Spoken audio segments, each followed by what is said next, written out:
اللي بيشتم بلده وجيشها ده يبقى اصلا تربية واطية. والناس اللي في ضله ماشية ناس قليلة الاصل بزيادة، وحب المال عندهم عبادة.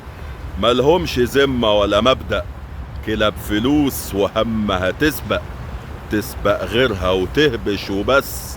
ما فيهمش حد بيحس، كل همهم مصلحتهم حتى لو على حساب بلدهم.